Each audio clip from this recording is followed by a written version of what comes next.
Hello friends, welcome back to my channel. তো নারকেল দেখে তোমরা বুঝতে পারছো আমি আজকে বানাবো নারকেলের একটা রেসিপি। তো এখানে দেখো মা নারকেলগুলোকে ভালো করে কুড়িয়ে দিচ্ছে, আমি তারপরে নারকেলগুলোকে ভালো করে পেস্ট করে নেব। তো আজকে আমি বানাবো চিনির নাড়ু।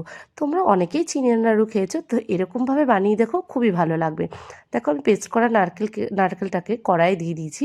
আর সবসময় খেয়াল রাখবে গ্যাসটাকে লো করে রাখবে, না হলে পুড়ে যাবে জিনিসটা, যেহেতু নারকেল তো। আর তারপরে আমি এতে দিয়ে দেবো পরিমাণ মতো চিনি।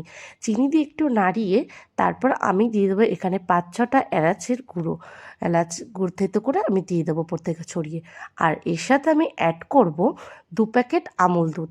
১০ টাকা দামের ২ প্যাকেট আমুল দুধ আমি এতে দিয়ে ভালো করে মিশিয়ে পাক দিতে থাকবো। সবসময় খেয়াল রাখবে নাড়ুর পাকটা যেন ভালো মতো হয়। পাকটা বেশি হলে যেমন নাড়ু ভালো হয় না, কম হলেও ভালো হয় না।